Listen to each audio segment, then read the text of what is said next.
182 playable characters with different type of fighting styles, unique appearances, and special maneuvers in Sparking Zero. The in-game mechanics including the new quick time event sequences, switches, transformations, and fusions. Today we'll be diving in covering everything to know about how the game functions and what to expect in Sparking Zero leading up to the full game's release. Also, be sure to like, subscribe for more of the Sparking Zero content, and comment below what fighting style is best suited to you and which one you're looking forward to. Alright, let's get into it.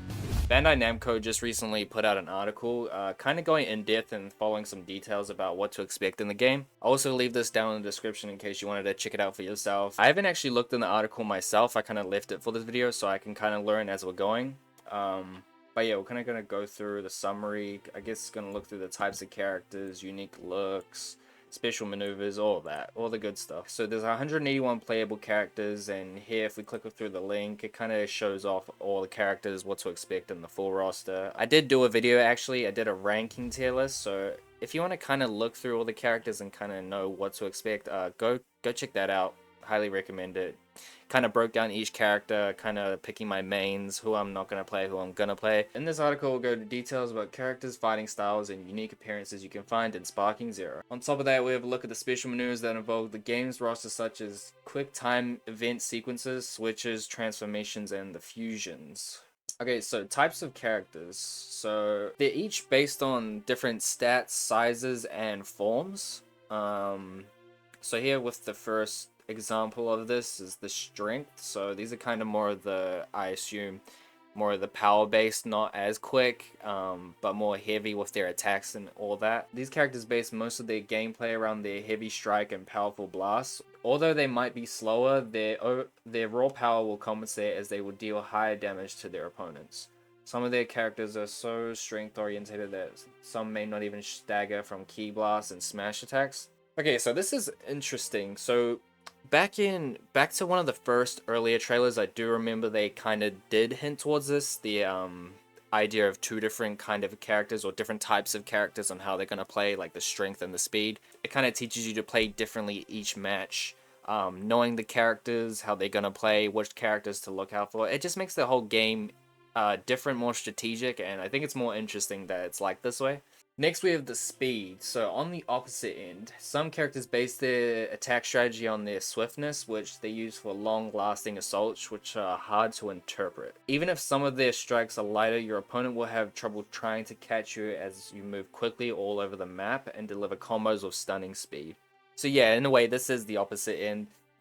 Strikes won't be as heavy, not going to deal as much damage. However, you're more versatile, you can move around more, you know, just more movement, more opportunity to do more things quickly, more swift as it says. So yeah, characters like this, I'm gonna be real, I don't remember her name, but whoever she is from the Tournament of Power, I can expect characters maybe like possibly Mastered Ultra Instinct, because like I guess that kind of makes sense. He's quite quick. Dispo's an obvious one. We saw him with the trailer when they kind of announced the characters having different types. So yeah, it's more so a trade. So yeah, this will be interesting, having the strength and the speed, kind of trading off which one suits each player and how they play. You know, what's easier to play, how to counter different matches. You want to go with speed, or you want to go strength with strength. You know, it makes the game more interesting and matches you up with different things to expect. So the next is the Ki Blast. They have the ability to fire multiple consecutive energy blasts while consuming the minimal energy. Vegeta is a good example, who is known for his most powerful and rapid Ki Blast attacks. Other characters including Goku, who can unleash the iconic Kamehameha, and Frieza, who possess the precise death beam. So if you look here, just in this, you can kind of see how quick Vegeta's moving. He's firing multiple ki blasts. It probably doesn't take away that much ki for him also. These kind of characters, you want to capitalize on that.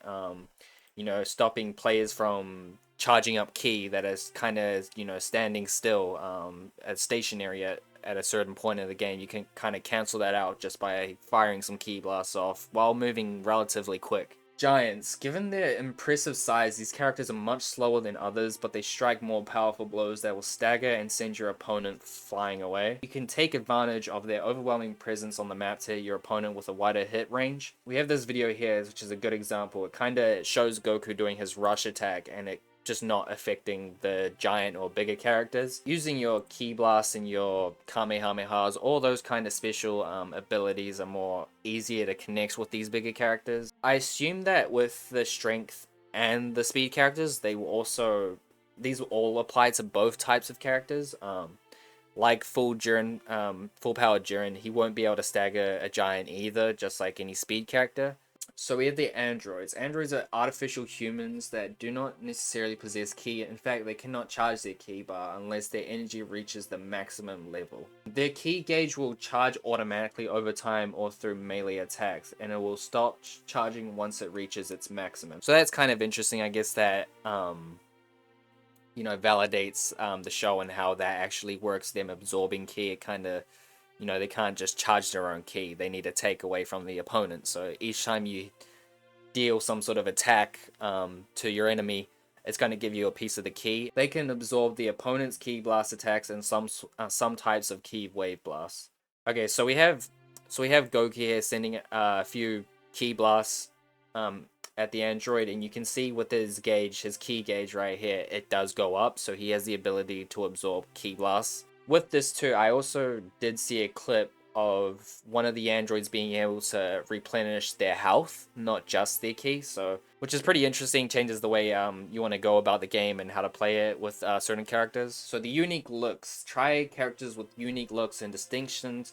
In Dragon Ball Sparking Zero, the game faithfully reproduces some features of the series, whether it is an accessory, ability, or cosmetics that may or not affect the character's gameplay. I was going to say this is interesting because cosmetics that affect the gameplay, I'm curious about that, but I guess sword, it says sword right here, so I can see how that affects the gameplay as a cosmetic. You can enjoy multiple ways and fighting styles in Sparking Zero. Sword fighting is one of them. Iconic swordsmen from the series will use their sword in a lot of combos, rush, and blast to faithfully recreate their famous moves. So yeah, this would be cool playing, with your sword characters like Trunks. Combos will look cooler, as you can see, piercing through somebody's guard, breaking the guard. It'll follow up with another smash energy blast. Cool stuff like that. Super aura. So some characters such as the strongest from Dragon Ball Super have their aura being always on. Their power is overflowing, which results in stunning visual expression of their ki. I do kind of hope maybe a future update, they kind of give the option to have the aura on, be able to switch it on for characters, because characters like Super Saiyan Blue, they don't have that leaking aura that you see in game, like Ultra Instinct Sign, Full Power Jiren, God of Destruction Toppo. All those characters have the aura that we can see that will always just be on no matter what. But I do hope they add an option for, like, Super Saiyan God and Super Saiyan Blue to have these the aura always on. It would be kind of cool to have that as like a feature just to switch on and off. Scouter, this is an iconic item for the Dragon Ball series. In the game, you can select characters mostly from Frieza Force and equip the Scouter as an accessory. This will grant a boost of search radius when equipped, depending on the quality of the Scouter equipped. Interesting. Note that the damage taken during the battle could result in the destruction of the Scouter. Okay. When the Scouter is destroyed, it becomes difficult to locate the opponent if they are lost from sight. So I don't know how this will affect gameplay. I'm interested to see how this actually affects the gameplay. From this, I think the game will not help assist you in locating a character. So if you were to have a character like Bardock, for example, and somebody from the Frieza Force, it's not going to help you at all. It's just going to be harder to find the character once your Scouter does break during the game. Ground characters. Okay, so some characters cannot fly. Once they jump, they will slowly fall back to the ground, so they cannot remain in the air for too long compared to the flying characters. On the other hand, they are the only ones that are able to run on the ground, so take advantage of their skills and try to get to the fight to take place on the ground. That's interesting. So, if you've kept up with the Dragon Ball Tenkaichi series, you kind of know that we have these characters that can't fly. They're just based purely on the ground. But I did not know that you could run, and the other players are much slower on the ground. That is interesting, and that is key advantage of these players that are just based off the ground, because I didn't really think about it that way. As a person who can fly and a person who can't fly, it kind of makes sense to pick the people that are flying. Special maneuvers. You can perform several maneuvers that do not fall under the combo category or the blast attacks. Transformation. Select the desired transformation and press up on the D-pad to display transformation panel. So this is the transformation panel if you press up on the D-pad on your controller. To perform it during the fight while using skill counts, once transformed, the statistics of the character will improve. So this here is the skill count. So it takes one skill count away from Go 10 to go from base form to Super Saiyan. And in doing so will improve his stats. I was made aware of this in my last video. Someone actually did drop a comment about this, and starting from base and progressively transforming is actually advantageous. It can give more HP.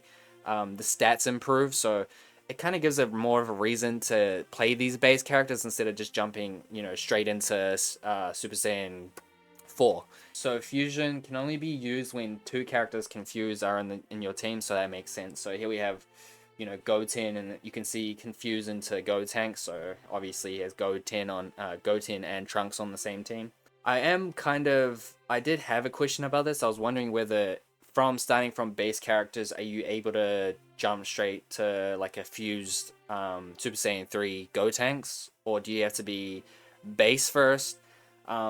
Considering this here with the skill counts matching, I presume that you just need skill counts, so you don't actually need to be base and then Super Saiyan. You can jump from, the base characters, Trunks, Goten, and then go straight to Super Saiyan 3 fused. Switching. Okay, so the switch is possible once the change icon is lightened. Press left on the D-pad to switch panel, and then choose the character you want to switch to. Use this tactic to smoothly switch out team members while keeping up your attacks.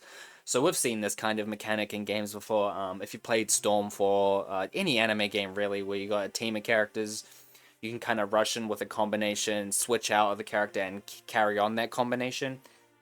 So you're able to do the exact same thing here in this game. So sparking mode not only enhances your abilities, but also offers a variety of other benefits, such as following you to shoot ki blast without consuming ki. Use moves such as violent rush. While in sparking mode, you can perform continuous rush attacks until your gauge runs out, resulting in an uninterrupted barrage of melee attacks. You can also perform Hyper Smash, which will inevitably break the guards of your opponent, or Super Movement, as it consumes some of your sparking gauge and allows you to vanish and move instantly. So yeah, this makes you kind of, I guess, overpowered. It makes you can play very quickly. It allows you to play that aggressive and just very quick movement without the ki being much of a concern in the moment. You can perform the emote displayed on the emote panel by pressing right on the D-pad and assign to a character prior to the fight. Perform the emote with your favorite characters to take stances. So that's pretty cool. I hope that this is not just a feature for before and after a game. I hope you can just do it during the game. I think that'd be pretty cool, and it kind of like triggers maybe a piece of dialogue to the character. Quick time events. So once certain moves are performed at the same time by both players, a dynamic quick time event, a sequence will start in which the winner can take advantage in the battle by dealing additional damage and sending his opponent away. So this first quick time event is the speed impact. You can see the two players clash and trade blows, a series of blows. Perform a speed impact by clashing with your opponent using the Dragon Dash. So here we have this example. We have Piccolo and Gohan throwing the strikes at each other, and whoever comes out with the most sends the other opponent flying away. So the power impact happens once two characters perform a throw. So here we can see they're both going in for a throw, and they kind of collide with each other, and it kind of goes into that quick time event. During the clash, a gauge will be displayed. So this is the gauge here we see. You must adjust your inputs in order to not exceed the needle. The winner is determined by whose gauge is closest to the needle when the power impact ends. So yeah, this one is different to the first quick time event, the speed impact. Speed impact that sends them flying once the encounter is finished, but with this one here we can see it's different to the speed impacts. The result is different, where it doesn't send the opponent flying. It kind of leaves them here stunned, so you can kind of continue on another combo. The crash impact is triggered when both characters use a step X/A at the same time. Once the crash impact begins, the two sides will randomly be assigned the roles of attacker and defender. The inputs shown for the attacker and the defender are different, so the players must follow the directions on screen. If the attacker or defender will take damage. So basically, within the quick time event, it will decide who is attacking and who is defending, and whoever is successful in following the on-screen instructions will deal the damage. So just based off this, we see that Gohan here is put in the defender's position, so these instructions on screen, you got to follow through with them, you know, counter what Piccolo is throwing because he is the attacker, and you'll be able to deal the damage at the end if you follow through with the instructions. Blast Impact is an impact action that occurs upon the collision of two ranged blast attacks. So we did see this. If you kept up to date with the trailers, this was actually in the first release of gameplay. This happened with Vegeta Blue and Goku Blue. So we see here Gohan releases his attack, his long range attack, and then the other player, Piccolo, also does his long range attack, and it skips into this cinematic, and then here we have the on-screen instruction on how to win this collision between each other and who comes out with the damage.